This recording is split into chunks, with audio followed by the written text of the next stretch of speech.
Hello friends, welcome to editorial analysis by simplified civil services.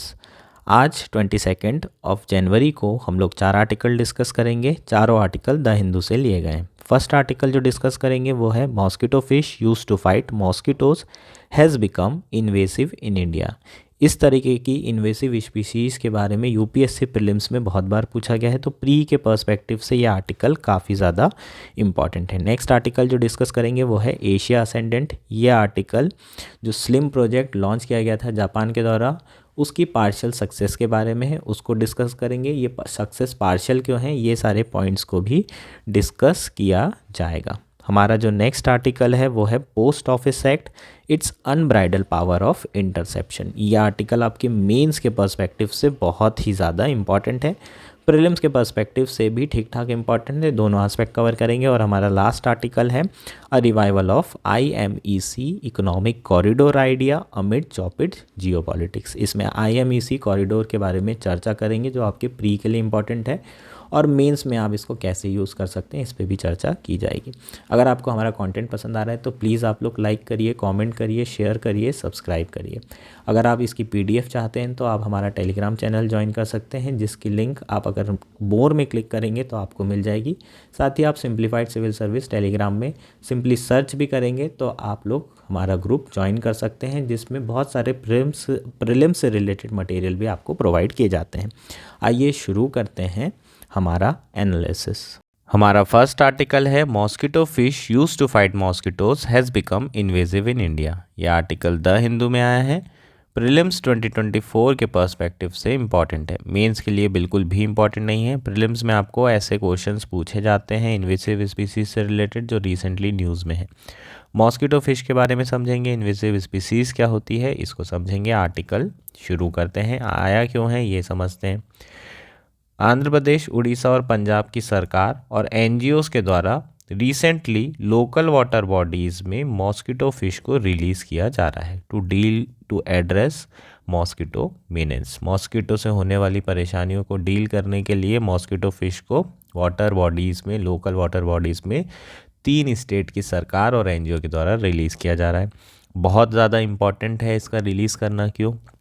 क्योंकि India में almost 40 million individual ऐसे हैं जिन्हें मॉस्किटो बॉर्न डिसीजेस हर साल हो रही है, जिसके कारण पब्लिक हेल्थ बर्डन बहुत ज़्यादा बढ़ जाता है।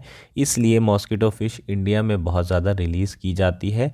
कब से की जाती है ये सारी चीज़ों पे चर्चा करेंगे। सबसे पहले समझते हैं कि मॉस्किटो फिश है क्या। ये एक बायोलॉजिकल कंट्रोल मेथड है जिसके थ्रू हम मॉस्किटोज़ को क्या कर रहे हैं, कंट्रोल कर रहे हैं। 1960s में ये अप्रोच बहुत ज़्यादा प्रिवेलेंट हुई थी। क्योंकि उस समय जो केमिकल सॉल्यूशंस लाइक पेस्टिसाइड वाली जो अप्रोच थी उसके बहुत ज़्यादा ह्यूमन हेल्थ पे और इकोसिस्टम में इम्पैक्ट देखने को मिल रहे थे। इसलिए जो है सरकार के द्वारा और NGOs के द्वारा अल्टरनेटिव बायोलॉजिकल कंट्रोल मेथड जिसके थ्रू हम मॉस्किटोज़ को और उससे होने वाली डिसीज़ को रोक सकते हैं उसे इंट्रोड्यूस किया गया। और उसी समय मॉस्किटो फिश को फ्रेश वाटर में इंट्रोड्यूस करना शुरू किया गया, जिसका मेन काम क्या था, टू फीड ऑन मॉस्किटो लार्वे।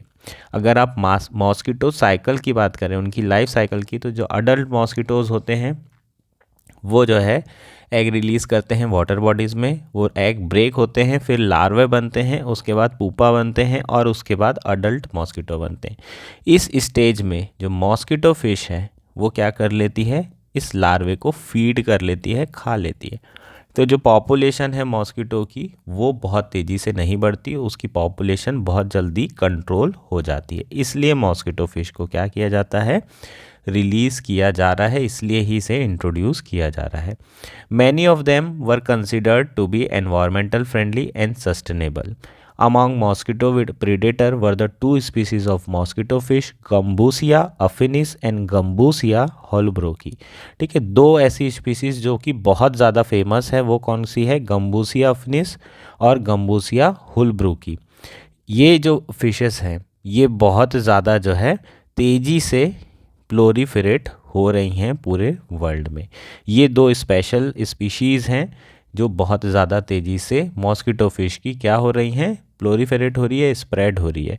बाकी जनरली जो स्पीशीज़ हैं इसकी वो सस्टेनेबल है और एनवायरनमेंट फ्रेंडली है, पर ये दो पर्टिकुलर स्पीशीज़ के कारण बहुत ज़्यादा जो है इसका प्रोलिफरेशन पूरी दुनिया में हो गया है। इनिशियली जो है यूएस में ये ओरिजिनेट होती थी, सिर्फ वहीं मिलती थी। आज पूरी दुनिया में जो है इसका इनहेबिटेंट है, ग्लोबली इनहेबिटेंट है, पूरे वर्ल्ड में जो है ये इस्टेब्लिश हो चुकी है। अब पूरी दुनिया में आपको ये फ़िश देखने को मिलेगी। तो इसके जो इकोलॉजिकल इम्पैक्ट होंगे इसके बारे में इतनी जानकारी नहीं थी कि ये एक इन्वेसिव स्पीसीज़ होगी। इन्वेसिव स्पीसीज़ का मतलब क्या होता है ये समझ लेते हैं। इन्वेसिव स्पीसीज वो होती है जो कि एलियन हो, पहला पॉइंट, और दूसरा नेटिव स्पीसीज के लिए खतरा हो। अगर एलियन स्पीसीज बाहर से आपने इंट्रोड्यूस किए तो वो एलियन स्पीसीज कहलाएगी, लेकिन जैसे ही उसने नेटिव इकोसिस्टम को अफेक्ट करना शुरू किया, नेटिव स्पीसीज को ख़त्म करना शुरू किया और वहाँ पर बहुत तेज़ी से मल्टीप्लाई हो जाती है, नेटिव इकोसिस्टम को ख़त्म कर देती है और ख़ुद नया इकोसिस्टम डेवलप करती है, तो उस स्पीशीज़ को इन्वेसिव स्पीशीज़ कहा जाता है। ये पर्टिकुलर जो स्पीशीज़ हैं दोनों, ये बहुत ज़्यादा इन्वेसिव स्पीशीज़ थी जो कि नेटिव फौना पे प्रेइंग कर रही थी, जिसके कारण नेटिव फिश का एक्सटिंक्शन हो गया, एम्फीबियंस का एक्सटिंक्शन हो गया और इसके कारण ये एक बहुत बड़ा खतरा बन चुकी है। इंडिया में कब इंट्रोड्यूस की गई थी फर्स्ट टाइम? 1928 में गम्बूसिया को फर्स्ट टाइम जो है इंडिया में इंट्रोड्यूस किया गया था ड्यूरिंग द ब्रिटिश रूल। उसके बाद आईसीएमआर और लोकल जो बॉडीज़ हैं उनके द्वारा इसे लगातार इंट्रोड्यूस किया जा रहा है। अगर हम टुडे आज की बात करें तो ये जो है एक पूरे वर्ल्ड में गम्बूसिया की सेल्फ सस्टेनिंग पॉपुलेशन पूरी दुनिया में हमें देखने को मिल रही है। लेकिन इसके इम्पैक्ट के बारे में हम ऑलरेडी चर्चा कर चुके हैं। उसका एक एग्जांपल जो है ऑस्ट्रेलिया में इसे इंट्रोड्यूस किया गया था। वहाँ पर जो नेटिव फिश है रेड फिन ब्लू आई, वो पूरी तरीके से एक्सटिंक्शन हो गया। इसका एंडेमिक फिश स्पीसीज थी और पूरी तरीके से ये ख़त्म हो गई। किसके कारण? गम्बूसिया के कारण। ठीक है, तो गम्बूसिया जो है दो अलग अलग स्पीशीज़ है और डीएनए की स्टडी में ये पाया गया है कि इंडिया में ये दोनों सबसे ज़्यादा फैल रही है। जो होल ब्रू की है नॉर्थ ईस्ट में सबसे ज़्यादा फैल रही है। ठीक है, सॉरी होल ब्रू की नहीं, एफिनिस सबसे ज़्यादा नॉर्थ ईस्ट एरिया में हमें मिल जाती है। तो ये बेसिकली क्या हो जाएगा, हमारा आर्टिकल हो जाएगा। होपफुली ये सारी चीज़ें आपको क्लियर है। मेन तो यही है कि जो लार्वे स्टेज है उसमें ये फीड कर जाती है, इसे इसलिए यूज़ किया जा रहा है। लेकिन ये इन्वेसिव स्पीशीज़ हो गई है। जो नेटिव स्पीशीज़ है उसे क्या कर रही है, पूरी तरीके से ख़त्म कर रही है, इसलिए इसे इन्वेसिव स्पीशीज़ कहा जा रहा है। आपको कैसा क्वेश्चन पूछा जाएगा? Gambusia एफिनिस is recently in the news, is critically endangered species, invasive species of northeast. Third, rare species recently found in western Ghat and none of the above. इस तरह का क्वेश्चन आपको पूछा जा सकता है किसमें? यूपीएससी प्री 2024 में। ठीक, ये हमारा आर्टिकल था। होपफुली आपको आर्टिकल क्लियर है। हमारा नेक्स्ट आर्टिकल है एशिया असेंडेंट। यह आर्टिकल द हिंदू में आया है। यूपीएससी प्रीलिम्स के पर्सपेक्टिव से काफ़ी ज़्यादा इम्पॉर्टेंट है, मेंस के पर्सपेक्टिव से भी इम्पॉर्टेंट है, प्री के पर्सपेक्टिव से 2024 के लिए ज़्यादा इम्पॉर्टेंट है। आपको डायरेक्टली क्वेश्चन पूछा जा सकता है कौन कौन से जो मिशन है मून एक्सप्लोरेशन के, वो कौन सी कंट्री से रिलेटेड हैं। फॉर एग्ज़ाम्पल चंद्रयान का हम जानते हैं, स्लिम का जानते हैं, चांग-ई का जानते हैं क्या? ठीक, तो ऐसे आपको क्वेश्चन पूछा जा सकता है प्रीलिम्स में। शुरू करते हैं स्लिम के बारे में। न्यूज़ आई हुई है, जापान का जो लूनर एक्सप्लोरेशन प्रोजेक्ट था वो सितंबर में लॉन्च हुआ था और एक्सपेक्टेड था कि वो सॉफ्ट लैंडिंग करेगा बहुत ही जल्द। और रिसेंटली जो न्यूज़ आई है वो ये है कि पार्शली ये जो प्रोजेक्ट है सक्सेसफुल रहा है। पार्शली क्यों सक्सेसफुल रहा है? क्योंकि जो लैंडर है उसके द्वारा सॉफ्ट लैंडिंग की जा चुकी है। बस एक दिक्कत है कि उसके जो सोलर पैनल्स हैं वो काम नहीं कर रहे हैं, वो पावर प्रोड्यूस नहीं कर रहे हैं। इसका मतलब क्या होगा? जो हमारी लैंडर होगा उसको बैटरीज़ के ऊपर डिपेंड करना पड़ेगा। इसलिए इस पर्टिकुलर लैंडर की लाइफ ज़्यादा नहीं होने वाली है, क्योंकि अगर पावर ही प्रोड्यूस नहीं होगा तो फंक्शन कैसे करेगा।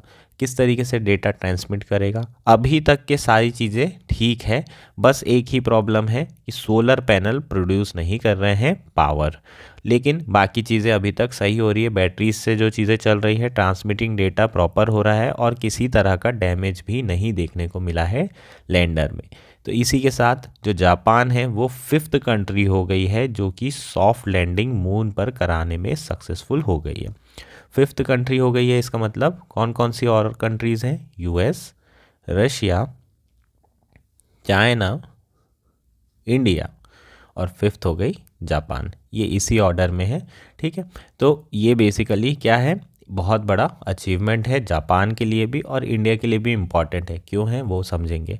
अगर हम देखें तो basically one of the main important objective जो था इस पर्टिकुलर सॉफ्ट लैंडिंग का था, वो क्या था कि जो लैंडिंग होनी चाहिए वो विद इन डेजिग्नेटेड एरिया होना चाहिए। इसी कारण से इसका जो प्राइमरी मिशन था वो पायोनियरिंग था, ठीक है। इसी कारण से इसे मून स्नाइपर भी कहा जा रहा था। जो टारगेट था वो 100 स्क्वायर मीटर एरिया के जो डेजिग्नेटेड एरिया है उसके अंदर लैंड करने का था। जाक्सा जो कि स्पेस एजेंसी है जापान की, उनके जो ऑफिशियल्स हैं उनका ये कहना है कि लगभग 1 मंथ लगेगा इसकी जो प्रिसाइज लैंडिंग की पोजीशन है उसको जानने के लिए। क्यों ज़रूरी है ये प्रिसाइज लैंडिंग?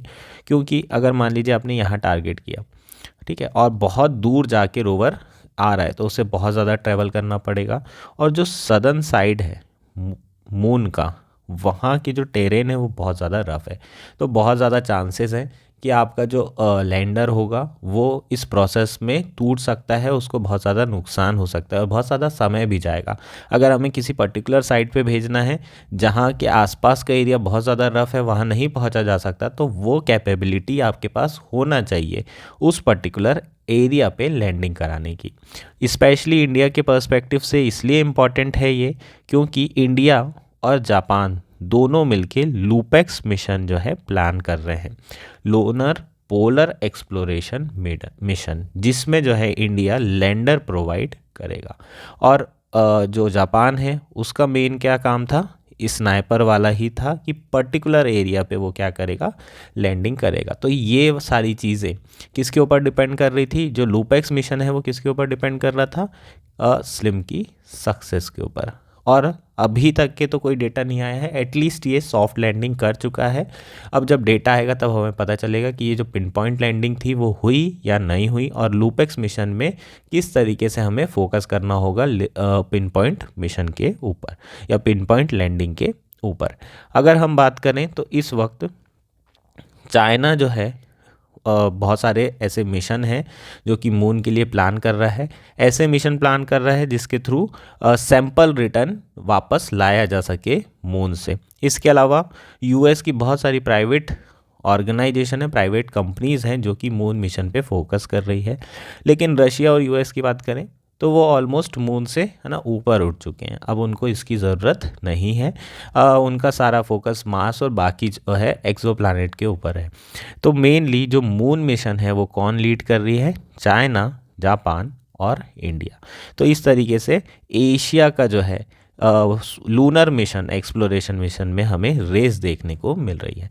तो ये जो एशिया असेंडेंट है, इसका जो टाइटल का मतलब ही यही है कि इंडिया, जापान और चाइना और बाकी एशियन कंट्रीज़ धीरे धीरे जो है स्पेस टेक्नोलॉजी में एक्सेल कर रही है और बहुत तेज़ी से ऊपर आ रही है। ठीक, ये बेसिकली हमारा आर्टिकल था। होपफुली ये आर्टिकल आपको पूरे तरीके से क्लियर हो गया होगा। नेक्स्ट आर्टिकल है post office act, it's unbridled power of interception. Unbridled power का मतलब होता है अनकंट्रोल्ड पावर, ठीक है। तो बेसिकली जो आर्टिकल है द हिंदू में आया है, GS2 पॉलिटी मेंस के पर्सपेक्टिव से काफ़ी इम्पॉर्टेंट है, प्रीलिम्स के पर्सपेक्टिव से भी बहुत इम्पॉर्टेंट है। प्रीलिम्स में जनरली एक्ट बहुत कम पूछे जाते हैं, लेकिन पर्टिकुलर पोस्ट ऑफिस एक्ट बहुत ज़्यादा न्यूज़ में, लगातार इस पर एडिटोरियल आ रहे हैं। हम ऑलरेडी कई सारे आर्टिकल डिस्कस कर चुके हैं और ये जो आर्टिकल है ये भी आपके प्री और मेंस दोनों पर्सपेक्टिव से काफ़ी ज़्यादा इम्पॉर्टेंट आर्टिकल है। शुरू करते हैं आर्टिकल। जो पोस्ट ऑफिस बिल 2023 है उसे दिसंबर 24 2023 को प्रेसिडेंट के द्वारा एसेंट मिल चुकी है। ये पर्टिकुलर बिल लाया गया था to replace colonial era Indian post office act 1898। जैसे ही सरकार सेंट्रल गवर्नमेंट नोटिफिकेशन जारी करेगी वैसे ही इस एक्ट को इम्प्लीमेंट किया जा सकेगा। लेकिन इसके साथ कुछ इश्यूज़ थे, उस पे बात कर लेते हैं। एक इशू जो बहुत इंपॉर्टेंट है वो है uncheck power of interception of any item by post office authority including the condition of such interception that is emergency which is not defined under the act. बहुत ज़्यादा अनचेक्ड पावर किसको दे रखी गई है? पोस्ट ऑफिस अथॉरिटी को। वो क्या कर सकते हैं? किसी भी कोरियर के आइटम को, लेटर को खोल करके पढ़ सकते हैं। बहुत ज़्यादा उनको ये पावर प्रोवाइड की गई है, कोई सेफगार्ड नहीं दिया गया है। और जो इमरजेंसी सिचुएशन की बात की गई है उस सिचुएशन को भी डिफाइन नहीं किया गया है इस पर्टिकुलर एक्ट में। दूसरा जो इशू है, अगर वो अपनी पावर का मिसयूज़ करते हैं तो जो पैनल प्रोविजंस पुराने वाले एक्ट में थे वो पैनल प्रोविजंस भी प्रोवाइड नहीं किए गए हैं इस पर्टिकुलर एक्ट में। तो क्यों हमें इस एक्ट को अमेंड करने की ज़रूरत है, इसके रीज़न पर बात की गई है। क्योंकि सबसे पहला रीज़न तो क्या है? Right to privacy is a fundamental right. ठीक, तो हम डिटेल में चर्चा करेंगे इस पर्टिकुलर इशू के ऊपर। नेक्स्ट पॉइंट है इंटरसेप्शन अंडर सेंट्रल एक्ट्स।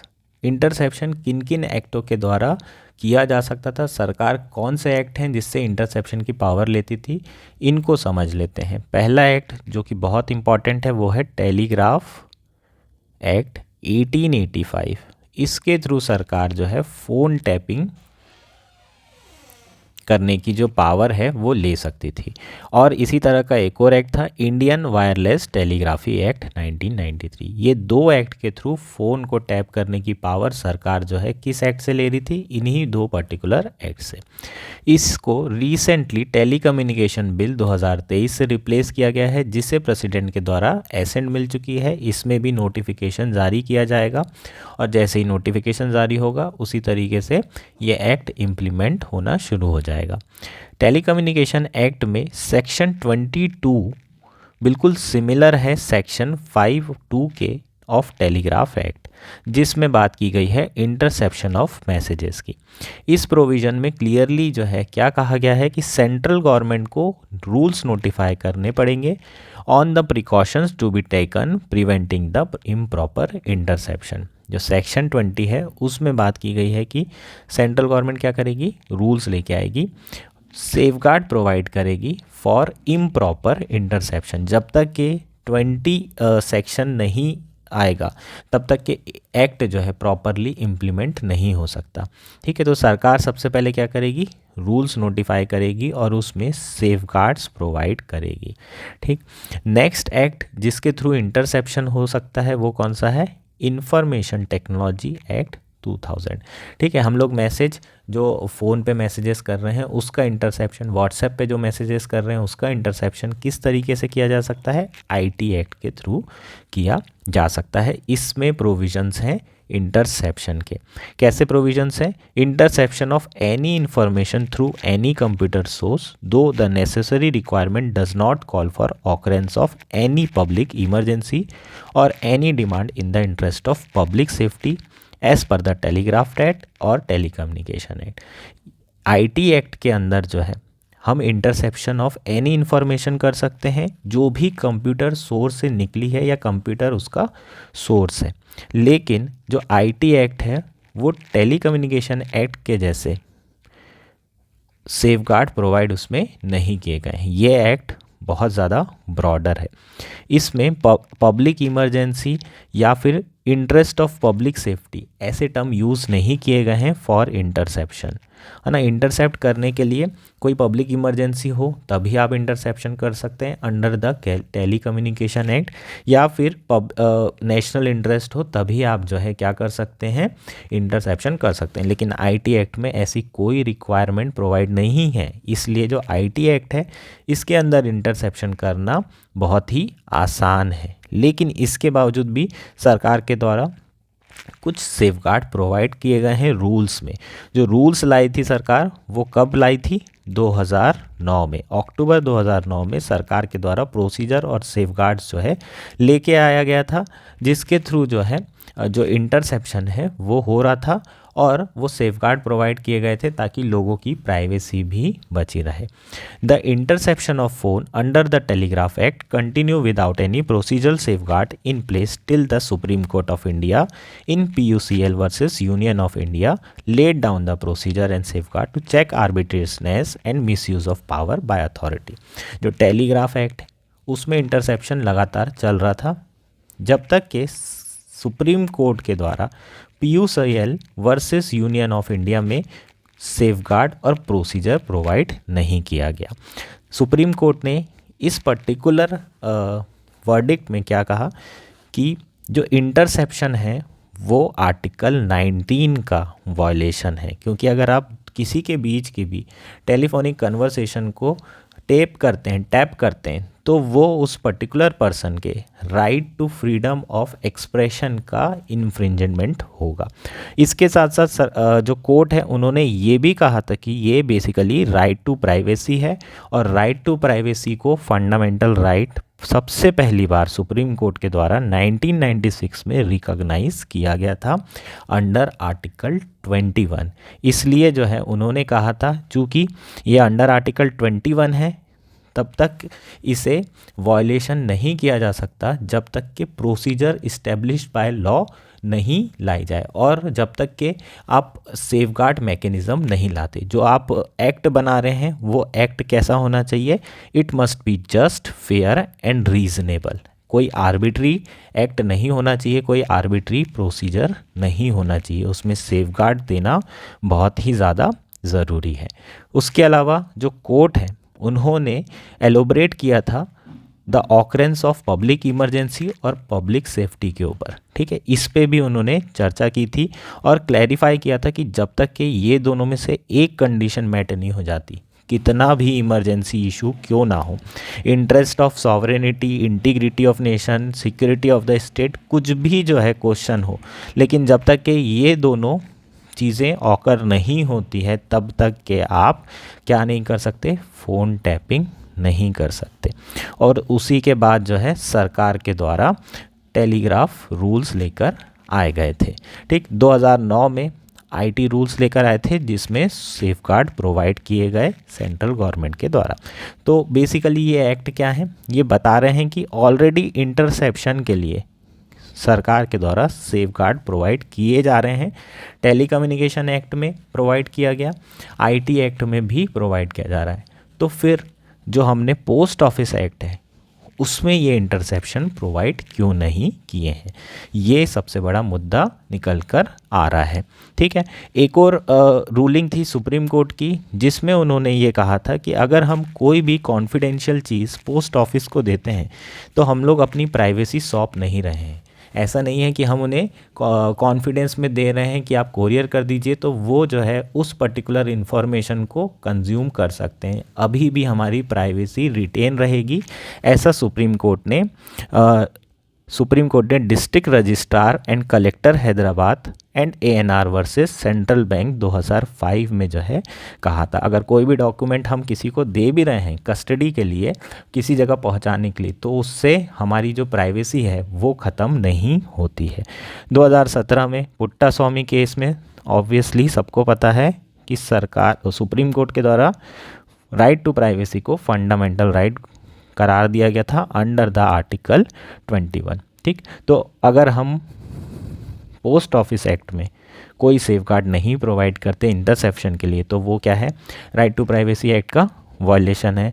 इसके अलावा international covenant on civil and political right 1966 जो कि इंडिया ने साइन किया है और रेटिफाई किया है, जिसमें प्राइवेसी का बहुत ज़्यादा ध्यान रखने की ज़रूरत है, इसमें क्लियर प्रोविजंस हैं, उसका भी यहाँ पर वायलेशन होता दिखाई देगा, ठीक है। और इंडिया ने जो डायरेक्टिव प्रिंसिपल है उसमें क्लियरली लिखा है 51C में कि इंटरनेशनल कन्वेंशन को रिस्पेक्ट किया जाना चाहिए, अगर वो डोमेस्टिक लॉ से कन्फ्लिक्ट नहीं कर रहे हैं तो उसकी रिस्पेक्ट करना बहुत ज़्यादा ज़रूरी है, ठीक। तो ये तीनों प्रोविज़न का यहाँ पर क्या हो रहा है? वॉयलेशन हो रहा है इस पर्टिकुलर पोस्ट ऑफिस एक्ट में। ठीक, ये हमारा क्या हो जाएगा, फर्स्ट इंपॉर्टेंट पॉइंट हो जाएगा। This act has made interception provision more liberal by removing the two major conditions, namely the occurrence of public emergency and in the interest of public safety, which are specifically mentioned in the Act of 1898। जो post office act था 1898 का, उसमें दो condition clearly दी हुई थी। वो थी जब तक कि आप इंटरसेप्शन नहीं करेंगे, जब तक कि ऑकरेंस ऑफ पब्लिक इमरजेंसी नहीं होती या फिर पब्लिक सेफ्टी का इंटरेस्ट ना हो। ये दो कंडीशन जब तक मैट नहीं होगी तब तक के किसी भी तरीके से पोस्ट ऑफिस के जो अथॉरिटीज़ हैं वो इंटरसेप्शन नहीं कर सकते, किसी का कोरियर नहीं पढ़ सकते, किसी के कोरियर को खोलकर नहीं देखा जा सकता। ये सारी चीज़ें जो है पुराने एक्ट में प्रोवाइड की गई थी, लेकिन नए एक्ट में इस तरह की चीज़ें प्रोवाइड नहीं की गई है, कोई सेफगार्ड मैकेनिज़्म प्रोवाइड नहीं की गई है। तो सरकार को रूल्स लाने की ज़रूरत है जिसमें इस तरह के सेफगार्ड्स को दोबारा से प्रोवाइड किया जा सके, क्योंकि अदरवाइज़ अगर ये नहीं होगा तो लोग वापस सुप्रीम कोर्ट जाएंगे, और सुप्रीम कोर्ट हमने पहले ही जो है इतने सारे जजमेंट देख लिए, तो ये जो एक्ट होगा है ना, ये नल एंड वॉइड हो जाएगा, या फिर जो सुप्रीम कोर्ट होगी इसमें गाइडलाइंस देगी कि इसमें सेफगार्ड मैकेनिज़्म होना बहुत ज़रूरी है। दूसरा इंपॉर्टेंट पॉइंट क्या है कि अगर कोई कॉम्पिटेंट अथॉरिटी अगर मिसयूज़ करती है पावर का, तो 1898 का जो एक्ट था उसमें पैनल प्रोविजंस थे। जो नया एक्ट है उसमें किसी भी तरह के पैनल प्रोविजंस नहीं दिए गए हैं, और ऐसा भी हो सकता है कि वो अपनी पावर का मिसयूज़ करें और डिस्ट्रॉय कर दें किसी का कोरियर, है ना। तो इस तरीके के इश्यूज भी आ सकते हैं, और इसलिए जो है क्या करने की ज़रूरत है, पैनल प्रोविजंस भी प्रोवाइड करने की ज़रूरत है। इस तरह के सेफगार्ड भी प्रोवाइड करने की बहुत ज़्यादा ज़रूरत है। ठीक, तो ये बेसिकली हमारा क्या हो जाएगा, कंप्लीट आर्टिकल हो जाएगा। एक बार इसे रीड कर लीजिएगा। दो तीन चीज़ें काफ़ी इंपॉर्टेंट है। एक तो 1996 वाली जो सुप्रीम कोर्ट की रूलिंग है, इसमें right to privacy act, right to privacy को अंडर आर्टिकल 21 जो है फंडामेंटल राइट माना गया था। और बाकी जो आईटी एक्ट है और टेलीकम्युनिकेशन एक्ट है, ये दो एक्ट ऐसे हैं जिसके थ्रू इंटरसेप्शन किया जाता है। और जो थर्ड है वो है पोस्ट ऑफिस एक्ट। एक इम्पॉर्टेंट पॉइंट जो बताना बहुत ज़रूरी है, सरकार के द्वारा पोस्ट ऑफिस एक्ट पहले भी इंट्रोड्यूस किया जा चुका है, जिसमें इंटरसेप्शन के बहुत सारे प्रोविजंस थे। जो समय ज्ञानी जेल सिंह थे जो कि प्रेसिडेंट थे, उनके द्वारा पॉकेट वीटो का इस्तेमाल किया गया था।